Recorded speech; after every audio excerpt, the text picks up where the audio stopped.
Hi friends, പുതിയൊരു വീഡിയോയിലേക്ക് എല്ലാവർക്കും സ്വാഗതം. അങ്ങനെ രാജേശ്വരി നിവിനെ ഇങ്ങനെ രാഗിണി കഴുത്തിന് കുത്തിപ്പിടിക്കുന്നു കാണുമ്പോൾ ഓടി വന്നിട്ട് അവൾ പിടിച്ചു മാറ്റിയിട്ട് ഒറ്റടി വെച്ച് കൊടുക്കുകയാണ് കേട്ടോ മുഖത്തിന്. എന്നിട്ട് പറയാണ്, നിർത്തടി, ഞാൻ കുറേ നേരമായി നിൻ്റെ അഹങ്കാരം കാണുന്നു, നീ ആരാണെന്നടി നിൻ്റെ വിചാരം എന്നൊക്കെ ചോദിക്കുകയാണ് കേട്ടോ. അപ്പോൾ ജയപാൽ മധ്യേ രാജി കല്യാണം നടക്കാൻ വേണ്ടിയിട്ടാണ് കേട്ടോ ഞാനൊന്ന് ക്ഷമിക്കുന്നത്, അതിന് ആര് നടത്താൻ പോകുന്നു ഈ കല്യാണം എന്ന് ചോദിക്കുകയാണേ രാജേശ്വരി. അപ്പോൾ ജയപാലൊന്നും മിണ്ടാതെ ഇങ്ങനെ നിൽക്കുകയാണേ.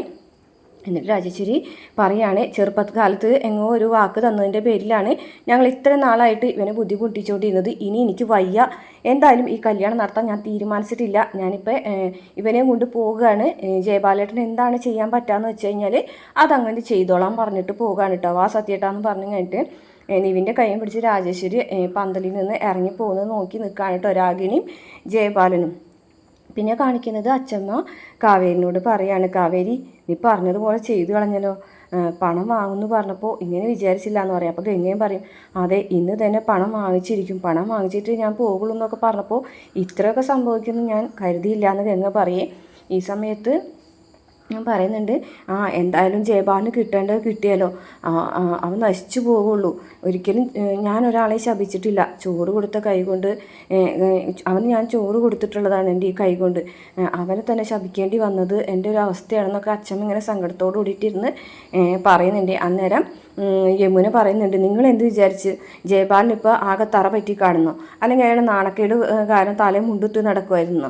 ഒരിക്കലുമില്ല. അയാളിപ്പോൾ മോളെ മരുമോനെ ആയിട്ട് കല്യാണമൊക്കെ കഴിഞ്ഞ് പന്തലിൽ ഇരുന്നിട്ട് സദ്യ കഴിക്കുന്നുണ്ടാവും എന്ന് പറയാൻ കേട്ടോ. അന്നേരം കാവേരി പറഞ്ഞാണ്, ഇക്കാര്യം യമുന പറഞ്ഞത് സത്യം തന്നെയാണ്. നമുക്ക് ഇവിടെ നിന്ന് പോകുമ്പോൾ നമ്മുടെ മനസ്സിലുള്ള വിദ്വേഷവും പകയും ഒക്കെ ഇവിടെ തന്നെ ഉപേക്ഷിച്ചിട്ട് പോകാം. പുതിയൊരു ജീവിതമാണ്, പുതിയ കാര്യങ്ങളാണ് നമ്മുടെ ജീവിതത്തിൽ വേണ്ടതെന്നൊക്കെ കാവേരി പറയും കേട്ടോ.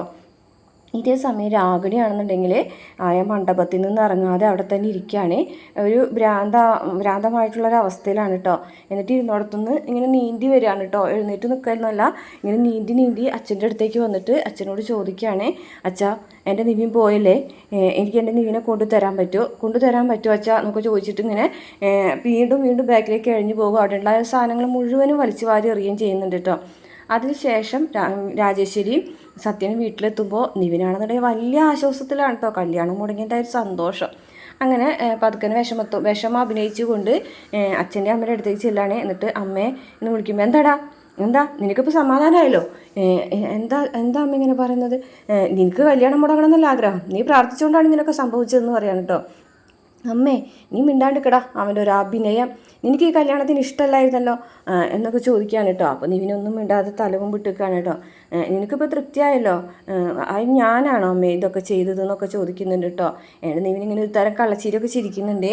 അതിനുശേഷം പിന്നെ കാണിക്കുന്നത് ജയപാലിൻ്റെ വീട്ടിൽ ബന്ധുക്കളൊക്കെ വന്നിട്ട് ഇങ്ങനെ ചോദിക്കുകയാണ്, ജയപാല ഇനി ഇങ്ങനെ ഇരുന്നാൽ ശരിയാവോ, നിൻ്റെ അനിയത്തിൻ്റെ മോനല്ലേ, നീ ഒന്ന് ചെന്ന് സംസാരിച്ച് അവനെ കൂട്ടിക്കൊണ്ട് വായി, എന്നിട്ട് കല്യാണം നടത്താൻ നോക്കുന്നൊക്കെ പറഞ്ഞുകൊണ്ടിരിക്കുകയാണ് കേട്ടോ ബന്ധുക്കളൊക്കെ. അതിനുശേഷം വേറൊരാൾ പറയുന്നുണ്ട്, അതിന് ഇനി അവൻ സമ്മതിക്കുന്നു തോന്നുന്നില്ല, അവന് ആദ്യമേ തന്നെ രാഗിണിനെ കല്യാണം കഴിക്കാനൊന്നും താല്പര്യം ഉണ്ടായിരുന്നില്ല, ഇവർ നിർബന്ധിച്ച് കല്യാണം കഴിപ്പിക്കുന്നതാണെന്നൊക്കെ പറയാണ് കേട്ടോ. അപ്പോൾ ഇനി എന്തായാലും നിനക്ക് പുറത്തിറങ്ങി നടക്കാനൊന്നും പറ്റില്ലല്ലോ എന്ന് വേറെ ആൾ ചോദിക്കുകയാണ് കേട്ടോ. സ്വന്തം കൂട്ടുകാരനെ ചതിച്ച് കൊന്നതെന്നുള്ള പേരിൽ മാത്രം നീ അറിയപ്പെടാൻ പോകുന്നുള്ളൂ, അങ്ങനെ ഒരു പേരും കൂടി നിനക്ക് കിട്ടിയല്ലോ, എത്ര പണം കിട്ടിയിട്ട് എന്താ കാര്യം, 50 ലക്ഷം മുടങ്ങി പോട്ടെ, പക്ഷേ നിനക്ക് കിട്ടിയ പേരോ സ്വന്തം മോളെ കല്യാണം മുടങ്ങി എന്നൊക്കെ പറഞ്ഞിട്ട് ഇങ്ങനെ അവരിങ്ങനെ പറയാണ് കേട്ടോ. അപ്പോഴേക്കും ജയപാലിന് ദേഷ്യം വന്നിട്ട് പറയണതേ, ഒരൊറ്റെണ്ണം വേണ്ടി പോകരുത്, എല്ലാവരും ഇവിടെ നിന്ന് ഇറങ്ങിപ്പോക്കോ എന്ന് പറഞ്ഞിട്ട് അങ്ങനെ വന്നവരൊക്കെ അപമാനിക്കുകയാണ് കേട്ടോ. അപ്പോൾ പ്രവീണയും വിശാലൊക്കെ പിടിച്ചു മാറ്റാൻ ശ്രമിക്കുന്നുണ്ടെങ്കിലും അതൊന്നും നടക്കുന്നില്ല. എല്ലാവരും ഇറങ്ങിപ്പോ, ഇവിടെ ഒരുത്തനും നിന്ന് പോകരുത് എന്നൊക്കെ പറഞ്ഞു കഴിഞ്ഞിട്ട് അവരെല്ലാവരെയും ആട്ടി ഓടിക്കാനായിട്ട്. അന്നേരം പ്രവീണ പറയും, ജയപാലേട്ടാ എന്തൊക്കെയാണ് ചെയ്യുന്നത്, ഈ നാട്ടുകാരെയും ബന്ധുക്കളൊക്കെ അടിച്ചോടിച്ചുകൊണ്ട് വല്ല കാര്യമുണ്ടോ, ഇതൊക്കെ ജയപാലേട്ടൻ തന്നെ വരുത്തി വെച്ചാലേ, എടി മിണ്ടരുത് നീ, ഞാൻ മിണ്ടും, ഞാൻ പറയാനുള്ളത് പറയും, ഇതിനൊക്കെ കാരണം ജയപാലേട്ടനാ, അവൾക്ക് വേറൊരു കല്യാണം ആലോചിക്കാമെന്ന് ഞാൻ എത്ര തവണ പറഞ്ഞതാ, നിവിന് അവളെ ഇഷ്ടമല്ലാന്ന് മനസ്സിലാക്കിയിട്ട് തന്നെയല്ലേ നിങ്ങൾ ഈ കല്യാണത്തിന് തീരുമാനിച്ചെന്ന് പറയുന്നത്, എടി നിന്നെ ഞാൻ എന്ന് പറഞ്ഞിട്ട് കൈ ഇങ്ങനെ ഊങ്ങാണ് കേട്ടോ അടിക്കാനായിട്ട്. അന്നേരം അവിടെ രാഗിണി വന്നിട്ട് കയ്യുമ്മ പിടിക്കുകയാണ് കേട്ടോ. എന്നിട്ട് പറയുന്നുണ്ട്, തൊട്ടു പോകരുത് എൻ്റെ അമ്മയെ എന്ന് പറയേ. അതിനുശേഷം ഞാൻ കുഞ്ഞു കാലം തുടങ്ങി കാണുന്നതാണ്, നിങ്ങൾ അമ്മനെ ഒരു വേലക്കാരി ആയിട്ടാണ് കണ്ടിട്ടുള്ളത്, നിങ്ങൾക്ക് ചോറ് വിളമ്പി തരാനും ബെഡ്ഷീറ്റ് വിരിക്കാനും അതിനൊക്കെ വേണ്ടിയിട്ടാണ് അമ്മ ഇവിടെ നിൽക്കുന്നത്, അമ്മനോട് നിങ്ങൾ സ്നേഹത്തോടെയും ബഹുമാനത്തോടെയും പെരുമാറിയിട്ടില്ല, നല്ല വസ്ത്രങ്ങൾ കൊടുക്കാം, നിങ്ങളുടെ കൂടെ യാത്ര ചെയ്യാം, നല്ല ഭക്ഷണം കഴിക്കാം. പക്ഷേ എന്തെങ്കിലും ഒരു സ്വാതന്ത്ര്യം അമ്മയ്ക്ക് ഇവിടെ ഉണ്ടോ? നിങ്ങളുടെ വേലക്കാരിയാണ്, ശരിക്കും ഒരു മെയ്ഡായിട്ടേ ഞാൻ എൻ്റെ അമ്മനെ ഈ വീട്ടിൽ കണ്ടിട്ടുള്ളൂ. പക്ഷേ ഇതൊക്കെ നിങ്ങൾ അമ്മനോട് ചെയ്തെങ്കിലും കൂടിയിട്ട് എനിക്ക് നിങ്ങളോട് സ്നേഹം തന്നെയായിരുന്നു, നിങ്ങളോട് വെറുപ്പൊന്നുമില്ല. കുഞ്ഞുനാൾ മുതലേ തന്നെ സ്കൂളിൽ ആരാണ് ഹീറോ എന്ന് ചോദിക്കുമ്പോൾ ഓരോരുത്തർ വേറെ വേറെ പേര് പറയുമ്പോൾ ഞാൻ പറയും my dad is my hero എന്നൊക്കെ പറയും കേട്ടോ. പക്ഷേ എന്ത് സംഭവിച്ചു? എൻ്റെ എല്ലാ പ്രതീക്ഷകളും തെറ്റിച്ചില്ലേ നിങ്ങൾ എന്നെ ചതിച്ചില്ലേ എന്നൊക്കെ ചോദിക്കുകയാണ് കേട്ടോ. ഞാൻ എന്താഗ്രഹിച്ചാലും ഞാൻ ആഗ്രഹിക്കുന്നതിന് മുമ്പ് നിങ്ങൾ എനിക്കത് തന്നിട്ടുണ്ട്. പക്ഷേ എൻ്റെ ഏറ്റവും വലിയ ആഗ്രഹം നടക്കാതെ പോയതിന് കാരണം നിങ്ങളായി പോയല്ലോ എന്ന് പറഞ്ഞു കണ്ടിട്ട് ഇങ്ങനെ ഭയങ്കരമായിട്ട് സങ്കടത്തോടുകൂടി കരയാണ് കേട്ടോ. കാരണം പൊട്ടി കരഞ്ഞുകൊണ്ടിരിക്കുകയാണ്. മോളെ അച്ഛനില്ലേ കൂടെ എന്ന് പറഞ്ഞിട്ട് ഇങ്ങനെ ജയപാലനെ ആശ്വസിപ്പിക്കുകയാണ്. മിണ്ടരുത് നിങ്ങൾ, അച്ഛനില്ലേ കൂടെ. അച്ഛനുണ്ടായിട്ട് എന്താ കാര്യം? കല്യാണ മണ്ഡപത്തിൽ വെച്ചിട്ട് എൻ്റെ കല്യാണം മുടങ്ങിയപ്പോൾ ഈ അച്ഛൻ എവിടെയായിരുന്നു? നിവിൻ എന്നെ വേണ്ടാന്ന് പറഞ്ഞ് രാജേശ്വരി എൻ്റെ നിവിനെ പിടിച്ച് വലിച്ച് കൊണ്ടുപോയപ്പോൾ നിങ്ങൾ ഈ അച്ഛൻ എവിടെയായിരുന്നു? നിവിനെ കാവേരി കൊണ്ടുപോയി, കാവേരിയുമായിട്ട് അവൻ ജീവിക്കും, നോക്കിക്കോ. മോൾ എന്തൊക്കെയാണ് പറഞ്ഞത്? അതേ അച്ഛ, അവൻ എന്തായാലും കാവേരി ഇവിടുന്ന് പോയെങ്കിലും കാവേരി കൂടി അവൻ പോകും, ഉറപ്പായിട്ട് അവൻ ഇപ്പം തന്നെ കാവേരിനെ അന്വേഷിച്ച് പോകും, കാവേരിയുടെ കൂടെ അവൻ സന്തോഷമായിട്ട് ജീവിക്കും. ഞാനെല്ലാം നഷ്ടപ്പെട്ട ഒരു ഫൂളായിട്ട് ഇവിടെ ജീവിക്കേണ്ടി വരും എന്നൊക്കെ പറഞ്ഞിട്ട് കരയാണ് കേട്ടോ. അന്നേരം ഭയങ്കരമായിട്ട് സങ്കടത്തോടു കൂടിയിട്ട് കയറി പോവുകയാണ് കേട്ടോ രാഗിണി. ഈ സമയത്ത് ജയപാലനാണെന്നുണ്ടെങ്കിൽ പൊട്ടി കരയുന്നുണ്ട് കേട്ടോ. പ്രവീണിനൊക്കെ അടിച്ചു ഓടിപ്പിക്കുകയാണ്. മാത്രമല്ല കാവേരിനെ അങ്ങനെ അയാൾ മനസ്സിലാലോചിക്കുകയാണ്.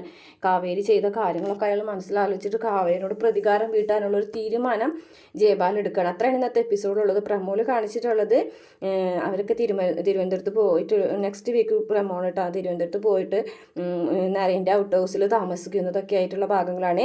മുത്തശ്ശിനായിട്ട് അമ്പലത്തിൽ പോകുന്നത്. മുത്തശ്ശിക്കാണെന്നുണ്ടെങ്കിൽ കാവേരിനെ ഒരുപാട് ഇഷ്ടമാണ് കേട്ടോ. എനിക്ക് ഈ മോളെ ഭയങ്കരമായിട്ട് ഇഷ്ടമായി എന്നൊക്കെ പറയുന്നുണ്ട്. അതിനുശേഷം നരേനെ കുറിച്ച് പറയുന്നുണ്ട് കേട്ടോ. അപ്പോൾ പേരെന്താ പറഞ്ഞതെന്ന് കാവേരി ചോദിക്കുമ്പോൾ നരേന്ന് മുത്തശ്ശി പറഞ്ഞു കൊടുക്കുന്നുണ്ട്. അവൻ്റെ കല്യാണം നടക്കാത്തതാണ് ഞങ്ങളുടെ ഏറ്റവും വലിയ വിഷമം എന്നൊക്കെ പറഞ്ഞിട്ട് കുറേ കാര്യങ്ങളൊക്കെ അവരങ്ങനെ പരസ്പരം പറയുന്നുണ്ട്. എന്തായാലും മുത്തശ്ശിനെ കാണാൻ ചെല്ലുമ്പോൾ ഔട്ട് ഹൗസിൽ ആരും താമസിക്കരുത് എന്നുള്ള ഇതൊക്കെയാണ് എന്താ പറയുക നോക്കുമ്പോൾ ഒക്കെ പറയുമല്ലോ ജ്യോത്സ്യന്മാർ, അങ്ങനെ പറഞ്ഞിട്ടുള്ള ചുടുകാട് പോലെയാണെന്നൊക്കെ പറഞ്ഞിട്ടുണ്ടെന്നൊക്കെ പറയുന്നുണ്ട് കേട്ടോ.